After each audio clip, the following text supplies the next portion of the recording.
Gen Zs hate to work. Or do they? See, Gen Zs are a very interesting generation. We have seen our parents work 40-year careers and at the end have nothing but a pension to show for it. We hear stories of how our parents, when they were our age, they wanted to be rappers, musicians. They wanted to be movie stars. They had dreams, yet they worked their lives in careers. Now we, as a generation, have nothing but opportunity and information at our fingertips. It is not uncommon for a Gen Z to be having a corporate job while on the side doing entrepreneurship. This is the new normal.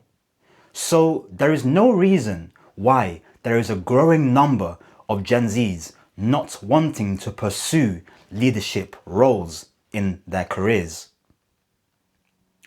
My name is Tion. I am a communications coach. I help professionals increase their influence and confidence through powerful communication. If you would like to work with me one-to-one, then click the link in the description and me or my team will reach out to you.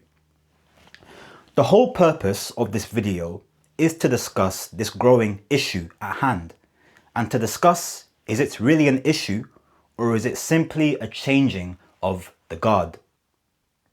3 things I want to discuss about Gen Z's growing,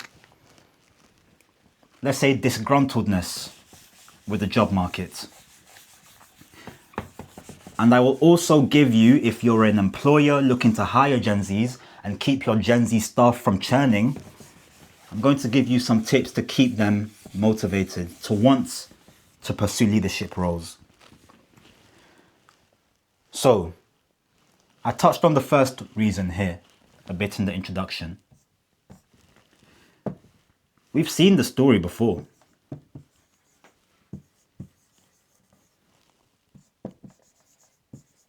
We've seen the story. It's been standard. The standard assembly line was school, college, university, job till you retire. And this is no shade to anyone because that was the status quo. We've seen our parents, our teachers, our grandparents even follow that same rule.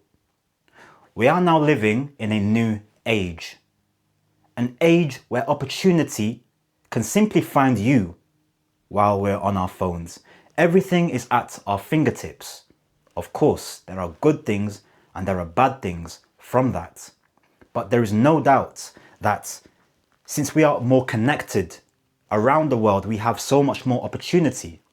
So you can't blame us if we see the person who has worked for 10 years longer than us, the person who has put up so much more work than us, the person who is above us in senior position, they've grinded their lives to get there and they only make £5,000 more than us. They only have a 40k salary while we have a 28k salary. Yet they work and are stressed double as much. So you can't blame us for picking up our phone and seeing that 16-year-old kids are making hundreds of thousands per month selling baseball cards or something. We have opportunity. So let me change the concept or the order of this. I was going to give you tips and tricks to combat this towards the end, but for each problem I face or I present, I will present the solution to it. So we've seen the story before. The solution, let me do it in green. The solution is to give them a different story.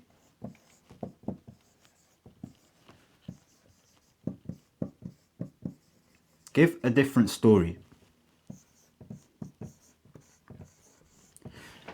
One thing I preach so much is Gen Zs and the whole workforce in general, we will stop praising and worshipping and looking up to managers. Managers will be replaced by mentors. You have to be the person that Gen Z looks up to and says, wow, my life can be like that. Gen Z value freedom. They value hobbies. They value purpose. You need to showcase that in your team, these are 3 of your core values and you champion them. You need to show that Gen Z that if they were to give you their time, they would be rewarded. You would reward them with those 3 values. Change the story, change the narrative. The goal isn't to have a pension when they're 65. The goal is to give their time and energy to a purpose and to something that is valuable to them. So, number 2.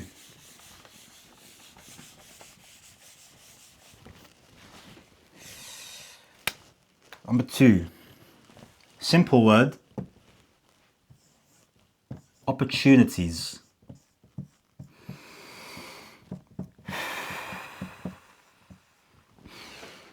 Opportunities. Gen Z are a generation where we grew up with opportunities at our fingertips. You can argue maybe too much opportunity.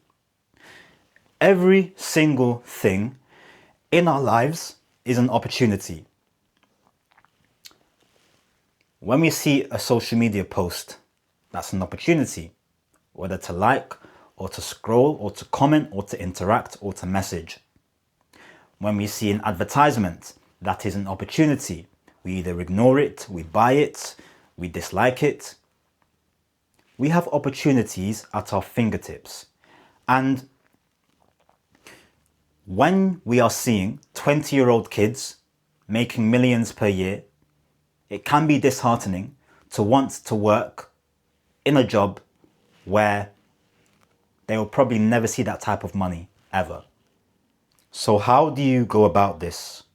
When inevitably your Gen Z staff's heads are turned, when they see the shiny object, when they see the drop shipping, and even deeper than that, when something is tugging inside of their purpose, when they're starting to lose interest, it might be best to let them go. However, a way to circumnavigate that is, where's the green pen? Is to encourage the complete opposite of what most would do. See, I'm not sure how it is now, I need to check, but a lot of companies don't like their employees pursuing side hustles and interests outside of their roles. But you're going to have to change that. If you want to be different, if you want to stand out, you are going to need to be able to accommodate Gen Z's interests outside of work. Encourage them. Give them options. Give them mentorship in what they want to do. Give them well-being support.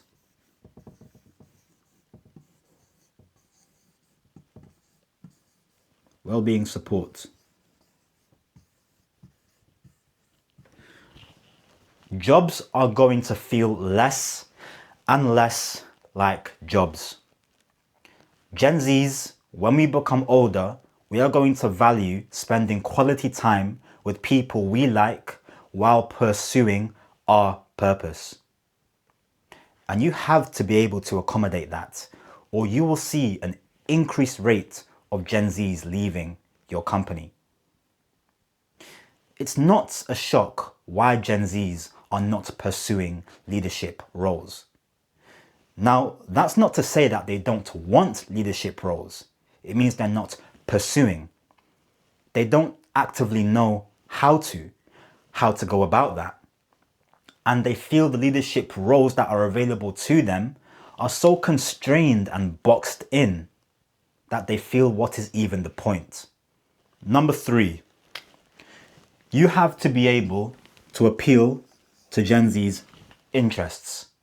And the whole organization of companies is changing completely. Let me give you a diagram. So you're probably familiar with an organizational chart. So you have the CEO, we have the C-suite executives, COO, CFO, CMO. So this is operations, financial, and marketing. And then we have team leaders, maybe TL, TL, TL, TL, TL. And then we have the employees. So E, employee, employee. You get the picture, employee. Now, Gen Zs wants to go from here to here, or to here. This is where the real influence is. The team leaders, they see the people above them working so much more harder, but not getting remunerated for it. And in the near future, this whole organizational chart is going to change completely.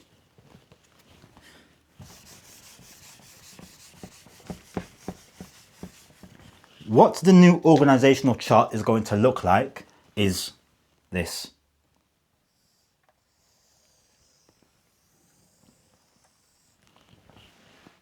It's a circle.